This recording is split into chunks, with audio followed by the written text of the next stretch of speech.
সেবা আছে যা, সেবা মানে গোপন কর্ম, ঈশ্বর প্রণিধান, মন প্রাণ কুলশীল দিয়ে যিনি গৃহকোণে নীরবে বসে হা গৌর গোবিন্দ বলে চোখের জলে কাঁদে, সেই কার্যের নাম সেবা। এই সেবা যার আছে তিনি হলেন ভক্ত। সেবা হলো দুই প্রকার, একটি রাগমার্গীয় সেবা, একটি বৈধিমার্গীয় সেবা। বৈধিমার্গীয় সেবা মানে নববিধা ভক্তি আছে যার। নববিধা কি কি? শ্রবণং, কীর্তনং, বিষ্ণু শরণং, পাদ সেবনং, দাস্যং, সখ্যং, অর্চনং, বন্দনং, আত্মনিবেদনং। এই নটা ক্রিয়ার দ্বারা যিনি ভগবত ভজন করে তাকে বলে নবধা ভক্তির প্রকাশ। নটা ক্রিয়াই আপনাকে করতে হবে, তাহলে ভগবত ভজন হবে না? হবে। কি করে হবে? নটা ভক্তির শ্রেষ্ঠ ভক্তি যেটি, সেটিতে ভগবানকে ডাকলেই নটা ক্রিয়া হয়ে যাবে।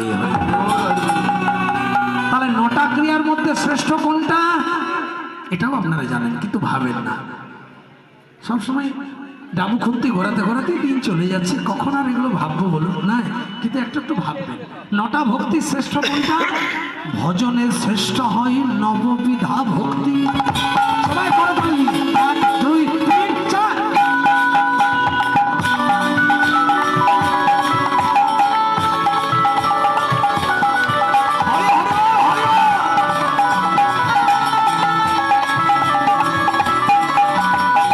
ভজনের শ্রেষ্ঠ হয় নববিধা ভক্তি, কৃষ্ণ প্রেমে কৃষ্ণ গীতে ধরে মহাশক্তি। ভজনের শ্রেষ্ঠ হয় নববিধা ভক্তি, কৃষ্ণ প্রেমে কৃষ্ণ গীতে ধরে মহাশক্তি। তার মধ্যে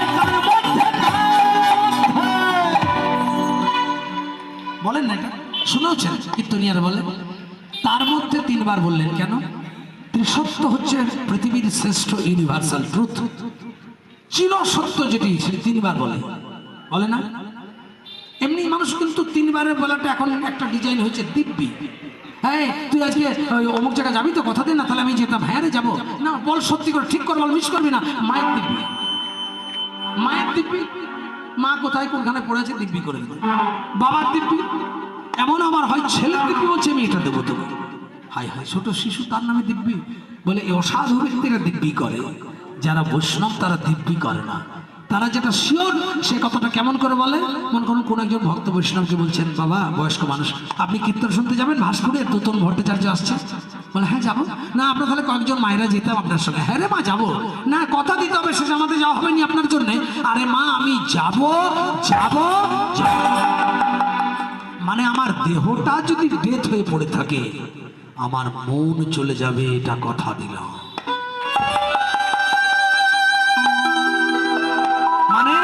মানে আমার দেহ পড়ে থাকবে, কিন্তু এই যে 3 বার বললাম যাবো যাবো যাবোই, তার মানে আমি যাবই। বৈষ্ণব শাস্ত্র এটা বলছে। তার মধ্যে মানে 3 বার তার মধ্যে বলেই যে কথাটি বলছেন এটি চির সত্য। হাত তুলে তুলে কি বলছে সবাই প্রেম সে? তার মধ্যে শ্রেষ্ঠ হরি নাম সংকীর্তন, তার মধ্যে হরি নাম সংকীর্তন, শ্রেষ্ঠ হরি নাম সংকীর্তন, তার মধ্যে শ্রেষ্ঠ হরি নাম সংকীর্তন।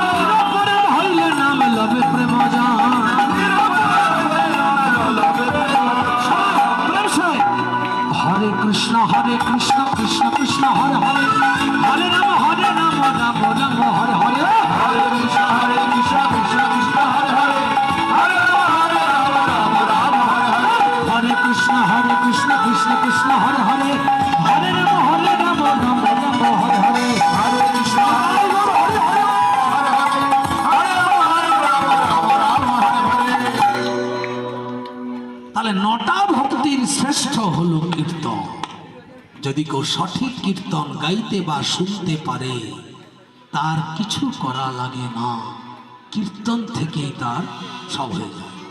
কি হয়? সাধু সঙ্গ হইতে হয় শ্রবণ কীর্তন, শ্রবণ কীর্তন হইতে হয় তার সমস্ত অনর্থ নিবর্তন, অনর্থ নিবৃত্তি হইলে তখন তার রুচি উপজয়, যে রুচি হইতে হয় আসক্তি প্রচুর, যাহা হইতে জন্মে রে ভাই কৃষ্ণ প্রেম প্রত্যঙ্কুর। 3 দিন আগে আমলকি একাদশী গেল, কারা কারা করেছিলেন? হরিবাহ। আমলকি একাদশী ভগবানের স্বরূপ। কেন? ভগবানের মুখের লালা বিন্দু থেকে আমলকি গাছের জন্ম। সেই আমলকি যে ভগবান ব্রহ্মাকে সৃষ্টি করে যখন জানতে চাইলেন ব্রহ্মা যে তুমি কোন রূপে প্রকট হয়েছ, বললেন তুমি আগে নিজে সৃষ্টি হও, তারপর পৃথিবীতে প্রজা বৃদ্ধির জন্য কিছু দেব দেবতা রক্ষযক্ষ গন্ধর্ব কিন্নরদের সৃষ্টি করো। করলেন, সবাই ভগবানকে খুঁজছে, উনি একটি আমলকি গাছ হয়ে বসে আছে, দাঁড়িয়ে আছে। দেবতারা বলছেন আপনি যে ভগবান, আপনাকে চিনব কি করে? তখন এই আমলকি গাছের মধ্যে মূলে গিয়ে বসলেন বিষ্ণু, আর আমলকি গাছের মাথায় দাঁড়িয়ে রইলেন ব্রহ্মা। আমলকি গাছের প্রত্যেকটা শাখা প্রশাখায় রইলেন সমস্ত দেব দেবতা এবং মনি ঋষিগণ। আমলকির পাতাতে রইল কে? রুদ্রগণ। আমলকির ফলে ফুলে রইল প্রজাপতিগণ।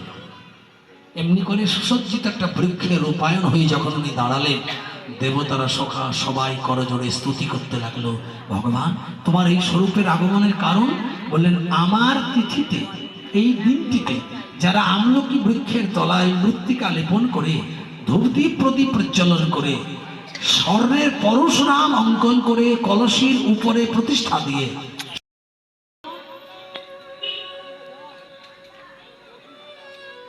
এই ফুলটি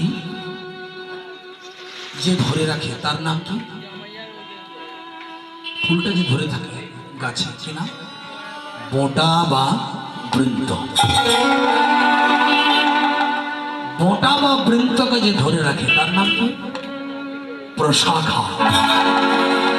প্রশাখাকে যে ধরে রাখে তার নাম কি? শাখা। শাখাকে যে ধরে রাখে তার নাম কি? কাণ্ড। কাণ্ডকে যে ধরে রাখে তার নাম কি? মূল কাণ্ড। মূল কাণ্ডকে যে ধরে রাখে তার নাম কি? শেকড়। শেকড়কে যে ধরে রাখে তার নাম কি? মাটি। মাটিকে যে ধরে রাখে তার নাম কি?